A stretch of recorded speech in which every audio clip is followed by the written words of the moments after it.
Pintu gerbang menuju misteri. Pernahkah Anda bertanya-tanya, apakah Tuhan yang Anda sembah hari ini adalah Tuhan yang sama dengan yang disembah oleh nenek moyang kita ribuan tahun yang lalu? Atau mungkinkah konsep Tuhan itu sendiri sebenarnya memiliki riwayat hidup, sebuah biografi yang terus berubah, lahir, tumbuh, dan bahkan terkadang layu di tangan manusia? Selamat datang dalam sebuah perjalanan intelektual yang luar biasa. Kita tidak sedang membicarakan dogma yang kaku atau khotbah yang menghakimi. Kita sedang membuka lembaran sejarah manusia selama 4.000 tahun dalam pencarian yang paling ambisius, pencarian akan yang ilahi. Karen Armstrong, seorang mantan biarawati yang berubah menjadi pakar sejarah agama dunia, mengajak kita menembus lorong waktu. Dari lembah Mesopotamia, tempat Ibrahim pertama kali mendengar suara asing, hingga ke ruang-ruang laboratorium modern, di mana para ilmuwan mempertanyakan eksistensi pencipta. Ini bukan buku tentang Tuhan dalam pengertian wujudnya yang absolut, melainkan tentang gagasan manusia tentang Tuhan.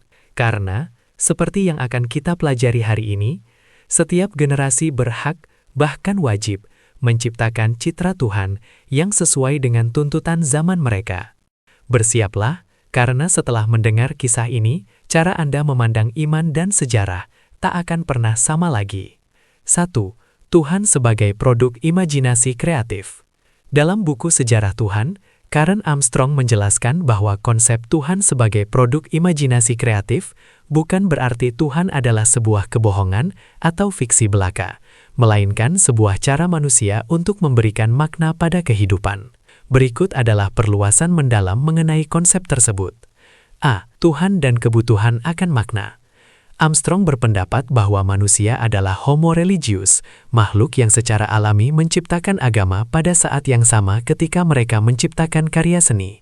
Agama, seperti halnya seni dan puisi, merupakan usaha manusia untuk menemukan makna dan nilai di tengah penderitaan hidup. Jika sebuah gagasan tentang Tuhan tidak lagi mampu memberikan makna atau solusi bagi kebutuhan psikologis sebuah generasi, maka gagasan tersebut akan ditinggalkan dan digantikan dengan konsep yang baru. B. Analogi dengan seni dan musik. Konsep ini dapat dipahami lebih jelas melalui perbandingannya dengan seni. Pengalaman subjektif. Sebagaimana seseorang tergerak oleh keindahan musik atau lukisan, pengalaman keagamaan seringkali bersifat estetik dan emosional. Armstrong mencatat bahwa terkadang rasa pengabdian muncul sebagai respons terhadap keindahan liturgi atau musik religius. Melampaui akal budi. Seni dan agama sama-sama menawarkan pengalaman yang melampaui logika murni. Akal memang diperlukan untuk menciptakan atau mengapresiasi sebuah karya seni. Namun inti dari pengalaman tersebut berada di wilayah yang tak terucapkan. Paradigma imajinatif. Tuhan seringkali berfungsi sebagai paradigma imajinatif yang membungkam akal dan membawa manusia berhadapan dengan misteri yang mutlak. C. Tuhan sebagai diri yang terbaik. Dalam tradisi mistik yang dibahas Armstrong, Tuhan tidak dipandang sebagai objek eksternal yang ada di luar sana, melainkan realitas yang ditemukan di dalam diri.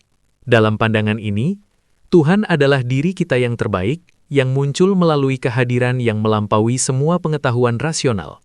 Manusia harus sengaja menciptakan rasa tentang Tuhan di dalam dirinya sendiri, ketimbang hanya menunggu Tuhan turun dari ketinggian. D. Kelenturan konsep Tuhan. Armstrong menekankan bahwa kelenturan gagasan tentang Tuhan adalah kunci kelangsungan hidup agama-agama monoteistik. Karena Tuhan dipandang sebagai produk imajinasi kreatif, maka tidak ada satu makna objektif. Pernyataan "saya beriman kepada Tuhan" selalu bergantung pada konteks komunitas dan zamannya. Evolusi gagasan. Manusia terus-menerus mendefinisikan ulang Tuhan agar tetap relevan dengan perkembangan ilmu pengetahuan dan tantangan zaman. Dengan demikian, memandang Tuhan sebagai produk imajinasi kreatif adalah sebuah ajakan untuk melihat agama bukan sebagai daftar fakta ilmiah, melainkan sebagai disiplin spiritual dan emosional yang membantu manusia menghadapi misteri dunia yang menggentarkan namun indah. 2. Akar monoteisme, dari dewa perang ke Tuhan yang esa. Dalam bagian ini, kita akan melihat salah satu transformasi pemikiran paling ekstrim dalam sejarah manusia. Kita sering membayangkan bahwa monoteisme, Keyakinan bahwa hanya ada satu Tuhan muncul begitu saja secara sempurna.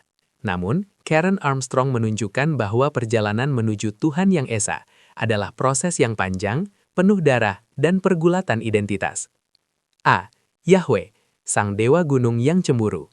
Pada mulanya, Yahweh bukanlah satu-satunya Tuhan bagi bangsa Israel. Sebelum abad ke-8 SM, masyarakat Israel kuno sebenarnya hidup dalam dunia henoteisme. Mereka mengakui adanya banyak dewa, seperti Baal, Asyera, dan El, namun mereka memilih untuk memberikan kesetiaan hanya kepada Yahweh. Dalam catatan-catatan awal, Yahweh digambarkan dengan karakteristik yang sangat manusiawi dan maskulin. Dewa perang.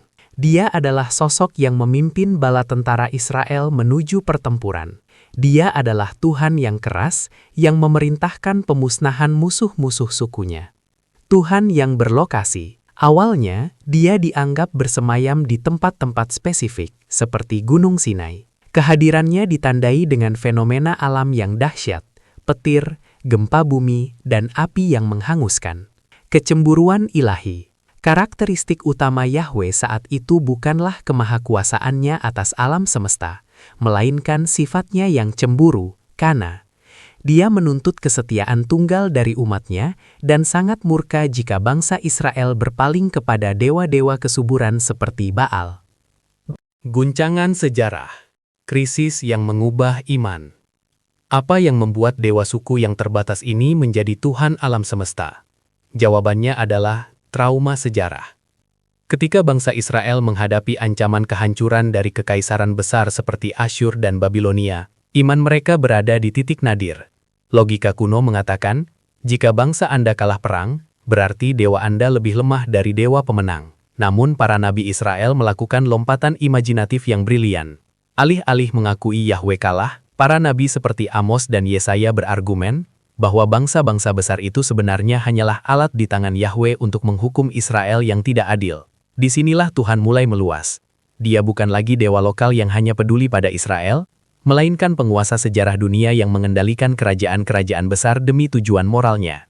C. Penemuan keadilan sosial. Zaman kapak. Perubahan terbesar terjadi ketika konsep Tuhan mulai dikaitkan dengan etika. Pada masa yang disebut Armstrong sebagai zaman kapak, Axial Age, terjadi pergeseran fokus dari ritual pengorbanan hewan menuju integritas batin.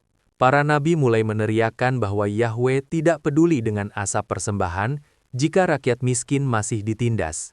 Tuhan yang dulunya hanya menuntut ritual, kini bertransformasi menjadi Tuhan yang menuntut belas kasih dan keadilan. Tuhan menjadi simbol dari kebenaran yang absolut. Menyembah Tuhan berarti menjalankan kehidupan yang etis.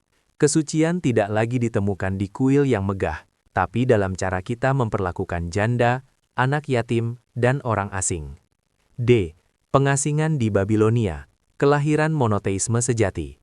Puncak dari evolusi ini terjadi saat masa pembuangan di Babilonia, abad ke-6 SM. Jauh dari tanah air dan kuil mereka yang hancur, bangsa Israel dipaksa untuk menemukan Tuhan tanpa geografi. Disinilah muncul konsep Yahweh adalah segalanya. Dewa-dewa Babilonia yang megah dinyatakan sebagai berhala yang tidak bernyawa, hanya kayu dan batu. Yahweh kini dipahami sebagai Sang Pencipta langit dan bumi, Tuhan yang transenden, yang tidak bisa digambarkan dengan patung apapun, dan yang kehadirannya melampaui batas-batas negara atau suku. Transformasi dari dewa perang yang haus darah menjadi Tuhan yang penyayang dan universal ini mengajarkan kita satu hal penting, bahwa pemahaman manusia tentang yang ilahi selalu berkembang seiring dengan pendewasaan moral dan intelektual kita. Monoteisme bukan sekedar jumlah, satu Tuhan, melainkan sebuah komitmen untuk mencari satu nilai tertinggi yang menyatukan seluruh umat manusia. 3. Tiga jalan menuju satu puncak, Yahudi, Kristen, dan Islam. Setelah kita memahami bagaimana monoteisme lahir dari pergulatan sejarah, kita sampai pada babak di mana gagasan tentang Tuhan terbelah menjadi 3 aliran besar. Meskipun ketiganya mengklaim menyembah Tuhan Ibrahim yang sama, masing-masing membangun jembatan yang berbeda untuk menghubungkan manusia yang fana dengan Tuhan yang tak terjangkau. A. Yudaisme, Tuhan dalam hukum dan keadilan. Bagi umat Yahudi, Tuhan tidak ditemukan melalui spekulasi filosofis yang abstrak, melainkan melalui ketaatan. Tuhan adalah sosok yang menjalin perjanjian, atau covenant, dengan manusia di dalam sejarah. Tuhan yang menyejarah. Orang Yahudi percaya bahwa Tuhan hadir dalam peristiwa-peristiwa konkret, seperti pembebasan dari Mesir. Maka, cara terbaik untuk mengenal Tuhan adalah dengan mengingat sejarah dan mematuhi hukum, atau Taurat. Makna dalam perbuatan. Dalam Yudaisme, etika lebih penting daripada teologi. Anda tidak perlu mendefinisikan siapa Tuhan secara detail. Anda cukup melakukan apa yang Dia perintahkan, yaitu keadilan dan kasih sayang. Misteri yang tak terkatakan. Seiring waktu, konsep Tuhan menjadi sangat transenden, sehingga namanya yang suci, YHWH, tidak boleh diucapkan. Ini adalah bentuk penghormatan bahwa Tuhan selalu lebih besar dari apapun yang bisa dipahami manusia. B. Kekristenan. Tuhan yang menjadi manusia. Kekristenan membawa revolusi radikal dalam konsep monoteisme dengan memperkenalkan sosok Yesus Kristus. Ini adalah upaya untuk menjembatani jurang antara Tuhan yang jauh di langit dengan manusia yang menderita di bumi. Doktrin inkarnasi. Gagasan bahwa Tuhan turun ke dunia dan merasakan penderitaan manusia adalah hal yang sangat baru. Ini membuat Tuhan terasa sangat dekat dan intim. Trinitas. Teka-teki intelektual. Selama berabad-abad, para pemikir Kristen seperti Athanasius dan Agustinus bergulat dengan konsep Trinitas. Bagaimana mungkin Tuhan itu satu, tapi juga Bapa, Anak, dan Roh Kudus? Armstrong menjelaskan bahwa Trinitas sebenarnya bukanlah rumus matematika, melainkan alat spiritual untuk menunjukkan bahwa Tuhan adalah sebuah relasi dan kasih yang terus mengalir, bukan zat yang statis. Logos. Mengambil inspirasi dari filsafat Yunani, Kristen memandang Yesus sebagai logos, atau firman, atau akal budi ilahi yang memberikan keteraturan pada alam semesta. C. Islam. Kemurnian tauhid dan keindahan firman. Muncul di abad ke-7, Islam datang dengan misi untuk mengembalikan kemurnian monoteisme melalui konsep tauhid, keesaan Tuhan yang mutlak dan tidak bisa dibagi. Al-Quran sebagai kehadiran Tuhan. Jika dalam Kristen, Tuhan menjadi manusia, Yesus. Dalam Islam, Tuhan hadir melalui kata-kata, Al-Quran. Al-Quran adalah jembatan utama. Mendengarkan lantunan ayat suci dianggap sebagai cara untuk mengalami kehadiran ilahi yang melampaui logika. Tauhid yang radikal. Islam menolak setiap upaya untuk mempersonifikasi Tuhan. Tuhan tidak beranak dan tidak diperanakan. Lam yalid wa lam yulad. Ini adalah bentuk pengagungan terhadap kebesaran Tuhan yang tidak mungkin diserupakan dengan makhluk apapun. Keseimbangan antara takut dan harap. Konsep Tuhan dalam Islam menggabungkan aspek kemuliaan yang menggetarkan, jalal, dan kasih sayang yang merangkul, jamal. Setiap surat dalam Al-Quran dimulai dengan Maha Pengasih dan Maha Penyayang, menegaskan bahwa esensi Tuhan adalah cinta, meski Ia tetaplah Hakim yang adil. Sintesis. Satu puncak, beragam pendakian. Karen Armstrong memperlihatkan bahwa meskipun ada perbedaan tajam dalam dogma, Yahudi menemukan Tuhan dalam sejarah, Kristen menemukan Tuhan dalam kemanusiaan, Islam menemukan Tuhan dalam firman. Ketiganya adalah upaya manusia untuk menanggapi misteri yang sama. Mereka membuktikan bahwa tidak ada satu cara tunggal untuk memahami yang tak terbatas. Setiap agama adalah bahasa yang diciptakan manusia untuk mencoba membicarakan sesuatu yang sebenarnya berada di luar batas bahasa. 4. Pergulatan akal. Tuhan para filosof dan mistik. Setelah agama-agama besar menetapkan fondasinya, muncul sebuah pertanyaan besar. Bisakah Tuhan dijelaskan dengan logika? Di babak ini, kita akan melihat bagaimana para pemikir paling cemerlang dalam sejarah mencoba menjinakkan konsep Tuhan ke dalam kotak akal budi, dan bagaimana para mistikus justru berusaha menghancurkan kotak tersebut. A. Tuhan para filosof, sang penggerak yang tak digerakkan. Ketika iman bertemu dengan filsafat Yunani, terutama pemikiran Aristoteles dan Plato, lahirlah sosok Tuhan para filosof. Para pemikir besar seperti Ibnu Sina, Avicenna dalam Islam, Maimonides dalam Yahudi, dan Thomas Aquinas dalam Kristen, mencoba membuktikan keberadaan Tuhan melalui rasionalitas murni. Tuhan sebagai logika. Bagi para filosof, Tuhan adalah wajibul wujud, atau eksistensi yang niscaya. Dia adalah penyebab pertama yang memulai segala sesuatu di alam semesta. Tuhan yang jauh. Masalahnya, Tuhan para filosof ini seringkali terasa sangat dingin dan jauh. Dia adalah prinsip matematis yang sempurna, namun tidak memiliki emosi. Dia tidak mendengar doa, tidak marah, dan tidak mencintai dalam pengertian manusia. Ini adalah Tuhan yang bisa diterima oleh otak, tapi sulit dipeluk oleh hati. B. Kaum mistik menemukan Tuhan di dalam diri. Di sisi lain, muncul kaum mistik, para sufi di dunia Islam, penganut Kabbalah di Yudaisme, dan para mistikus seperti Meister Eckhart di kekristenan. Mereka merasa bahwa Tuhan para filosof terlalu kering, sementara Tuhan para agamawan ortodoks terlalu kaku dengan aturan, melampaui kata-kata. Bagi kaum mistik, Tuhan tidak bisa ditemukan dalam buku teologi atau rumus logika. Tuhan hanya bisa dialami. Seperti yang dikatakan para sufi, mencoba menjelaskan Tuhan dengan kata-kata, seperti mencoba menjelaskan rasa madu kepada orang yang belum pernah mencicipinya. Fana, penyatuan. Para mistikus mengembangkan teknik spiritual, mulai dari tarian putar rumi hingga meditasi hening, untuk meruntuhkan ego manusia.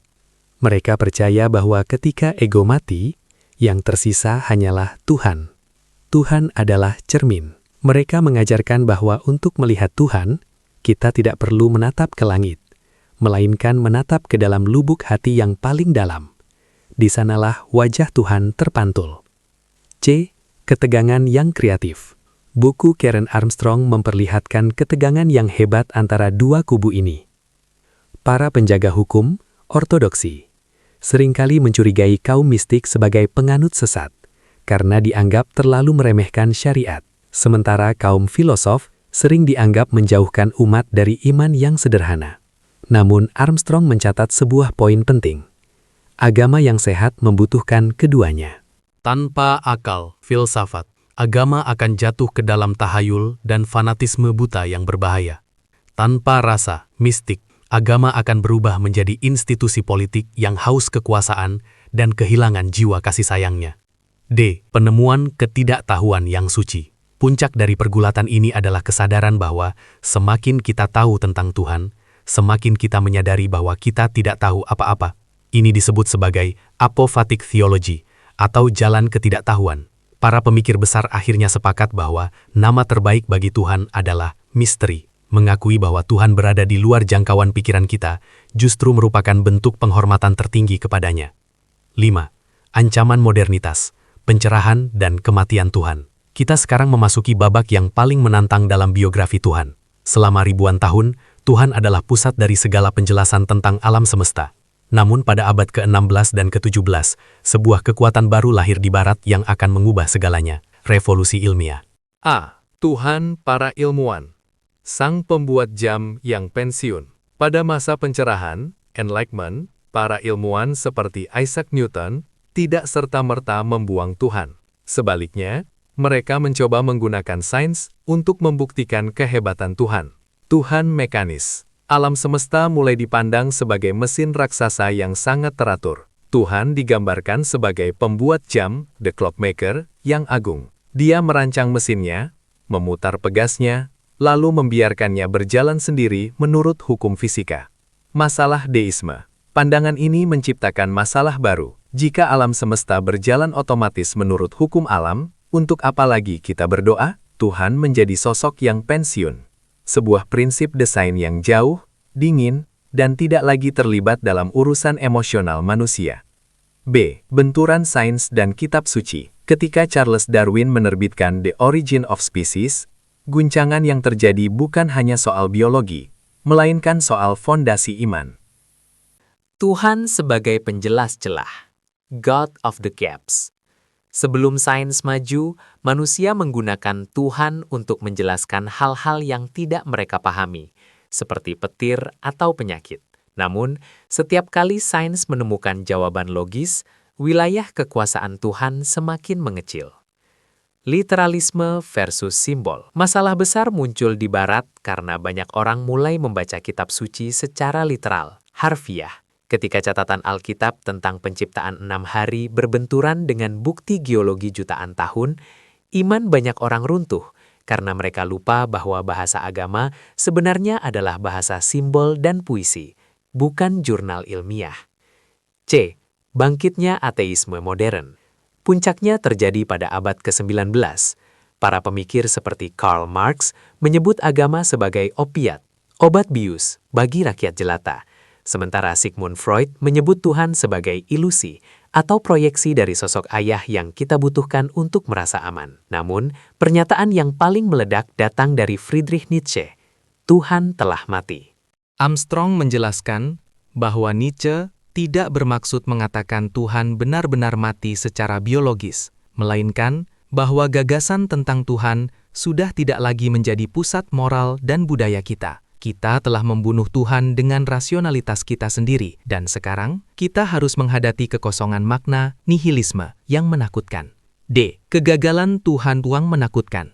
Salah satu alasan mengapa ateisme tumbuh subur di Barat adalah karena citra Tuhan yang diwariskan oleh beberapa teolog, seperti Agustinus atau Calvin, seringkali sangat menakutkan. Tuhan digambarkan sebagai hakim yang kejam, yang menentukan nasib manusia ke neraka, bahkan sebelum mereka lahir. Karen Armstrong berpendapat bahwa ateisme modern seringkali merupakan penolakan yang sehat terhadap citra Tuhan yang buruk. Banyak orang menjadi ateis bukan karena mereka membenci Tuhan, tetapi karena mereka tidak bisa lagi percaya pada konsep Tuhan yang jahat atau Tuhan yang tidak logis. Penutup. Adakah masa depan bagi Tuhan? Setelah menempuh perjalanan 4.000 tahun dari tenda-tenda Ibrahim hingga laboratorium modern, apa yang tersisa? Karen Armstrong menutup bukunya dengan sebuah refleksi yang mendalam. Sejarah menunjukkan bahwa setiap kali sebuah konsep Tuhan mati, manusia selalu berhasil menciptakan cara baru untuk mengalami yang ilahi.